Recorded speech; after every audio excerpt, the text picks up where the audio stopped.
नमस्कार, स्वागत है आपका अपने channel Hindi learning by Ashma Mahajan. आज आशमा महाजन एक ऐसा विषय लेकर आपके सामने प्रस्तुत हुई है जिसका टॉपिक रहेगा, जिसका विषय रहेगा आर्टिफिशियल इंटेलिजेंस। जी हाँ, आजकल चर्चा का विषय बना हुआ है आर्टिफिशियल इंटेलिजेंस। तो इसी के ऊपर डिबेट लेकर मैं आपके सामने प्रस्तुत हुई हूँ। डिबेट कैसे स्टार्ट करनी है, कैसे एंड करनी है, वीडियो को एंड तक सुनिएगा तभी आपको समझ में आएगा।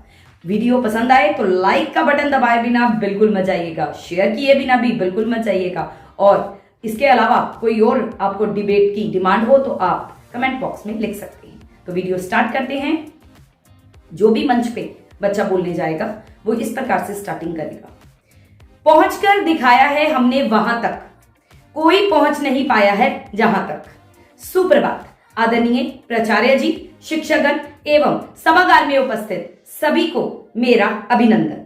आज मैं एक बहुत ही अमूक विषय पर चर्चा करने जा रहा हूं। जी हाँ, आर्टिफिशियल इंटेलिजेंस अर्थात कृत्रिम बुद्धि के पक्ष में अपने विचार प्रस्तुत करने जा रहा हूं। क्या है कृत्रिम बुद्धि? कृत्रिम बुद्धि के जनक जॉन मैकार्थी के अनुसार ये मशीनों द्वारा प्रदर्शित की गई इंटेलिजेंस है, विशेष रूप से बुद्धिमान कंप्यूटर प्रोग्राम को बनाने का विज्ञान।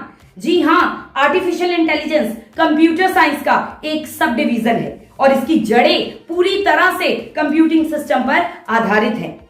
ये मानव बुद्धि की नकल करने के लिए मशीन लर्निंग का उपयोग करता है। कैसे? जैसे सीरी, एलेक्सा, टेस्ला कार और डिजिटल एप्लीकेशंस जैसे नेटफ्लिक्स, अमेजॉन, ये सब किसके उदाहरण हैं? एआई के ही उदाहरण हैं। एआई की शुरुआत कब हुई थी? एआई की शुरुआत अब की नहीं है, 1950 के दशक में ही हो गई थी, लेकिन पहचान कब मिली? 1970 के दशक में जापान ने सबसे पहले पहल की और 1981 में 5th जनरेशन नामक योजना की शुरुआत की। इसमें सुपर कंप्यूटर के विकास के लिए 10 वर्षीय कार्यक्रम की रूपरेखा प्रस्तुत की गई थी। बाद में ब्रिटेन ने एलवी नाम का एक प्रोजेक्ट बनाया। 1983 में कुछ निजी संस्थाओं ने मिलकर एआई पर लागू होने वाली उन्नत तकनीकों का विकास करने के लिए micro electronics and computer technology की स्थापना की। तो इस प्रकार एआई के बारे में बताने के बाद आप क्या करेंगे? अलग अलग क्षेत्रों में मानव संसाधनों पर वो किस प्रकार प्रभाव डाल रहा है आप वो देखेंगे। शिक्षा के आंगन में खड़ा होकर मैं शिक्षा क्षेत्र की बात करता हूं। एआई ने शिक्षण के पारंपरिक तरीकों में क्रांति ला दी है। कैसे? बहुत महत्वपूर्ण बदलाव लाकर असाइनमेंट ग्रेडिंग के साथ साथ ऑनलाइन अध्ययन सामग्री के माध्यम से स्मार्ट सामग्री प्रदान की है। शिक्षा में एआई के असंख्य अन्य अनुप्रयोग हैं, जैसे ऑनलाइन कोर्स और सीखने के प्लेटफॉर्म, डिजिटल एप्लीकेशन, बुद्धिमान एआई ट्यूटर। शिक्षा तभी सफल मानी जाती है जब शिक्षा के साथ साथ स्वास्थ्य का भी ध्यान रखा जाए। तो स्वास्थ्य देखभाल में भी एआई प्रभावी तकनीक साबित हुई है। इसने रिसर्च डायग्नोसिस में क्रांति ला दी है। रोगों के बेहतर और तेजी से डायग्नोसिस के लिए एआई बहुत उपयोगी सिद्ध हुई है।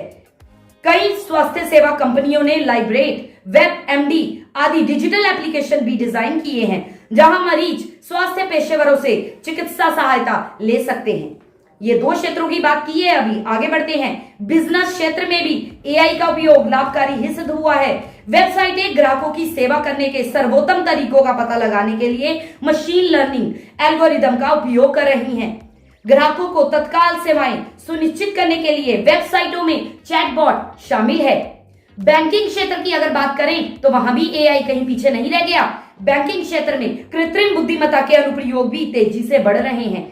दुनिया में कई ऐसे बैंक हैं जो पहले से ही क्रेडिट कार्ड की धोखाधड़ी से संबंधित गतिविधियों का पता लगाने के साथ साथ ऑनलाइन बैंकिंग की सुविधा के लिए कृत्रिम बुद्धिमत्ता का लाभ उठा रहे हैं। लगभग हर बैंक अपने उपयोगकर्ताओं को ऑनलाइन एप्लीकेशन प्रदान कर रहा है, जहां वे अपने खाते के लेन देन को ट्रैक कर सकते हैं, ऑनलाइन भुगतान कर सकते हैं, एंटी मनी लॉन्ड्रिंग पैटर्न के साथ साथ भुगतान धोखाधड़ी का पता लगा सकते हैं। तो एआई किसी भी क्षेत्र में पीछे नहीं है।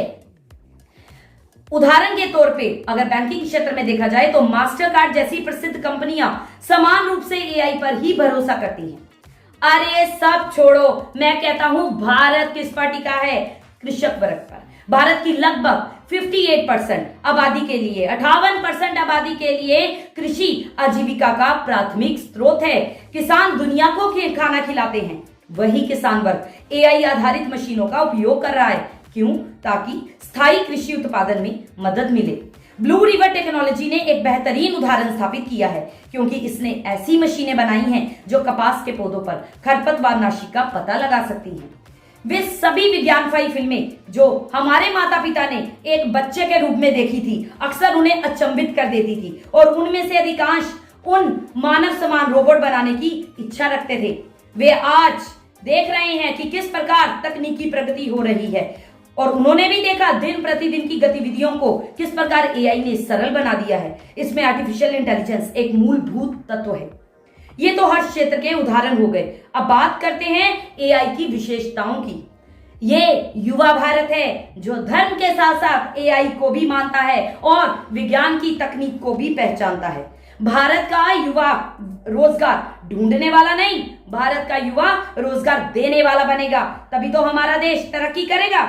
अब आप खुद ही देखिए, एआई का प्रयोग करने से मनुष्य की जान का खतरा भी कम हो जाता है, जैसे बम को डिफ्यूज करने में, स्पेस के काम में आदि। एआई के पास सीखने की शक्ति होती है। इसकी डिसीजन मेकिंग बहुत ही तेज होती है, क्योंकि यह प्रक्रिया 3 चरणों में चलती है: sensing, reasoning, then acting.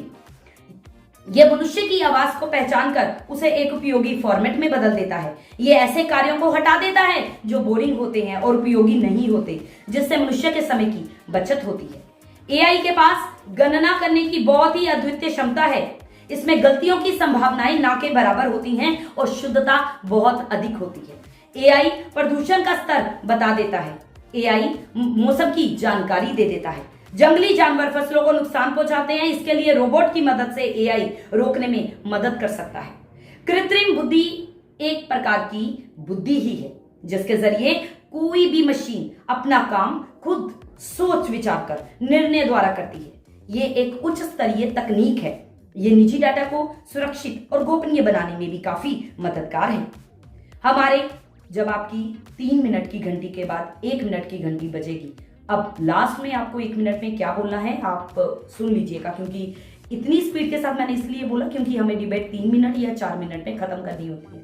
2.5 minute पर एक घंटी बजती है, उसके बाद आधे मिनट में आपको एंड कैसे करना है। जब 3 मिनट पर एक घंटी बजेगी तो 1 मिनट पर एंड कैसे करना है वो सुन लीजिए। हमारे पवित्र ग्रंथ भगवत गीता में श्री कृष्ण ने अर्जुन से कहा था, हे अर्जुन, सदैव संदेह करने वाले व्यक्ति के लिए प्रसन्नता ना इस लोक में है और ना कहीं और। तो भगवान कृष्ण के आगे नतमस्तक होते हुए और अपने शिक्षकों के आगे हाथ जोड़ते हुए मैं यही कहूंगा या कहूंगी कि हमें एआई पर संदेह नहीं, बल्कि एआई से एक मजबूत भारत बनाना है। संसार में वही देश सबसे ज्यादा मजबूत होता है जिसके नागरिक अपने देश से सबसे ज्यादा प्रेम करते हैं। जय हिंद, जय भारत। आपको मेरा ये वीडियो कैसा लगा मुझे कमेंट बॉक्स में जरूर बताइएगा और ये वीडियो जितना हो सके उतना शेयर कीजिएगा। ओके, धन्यवाद।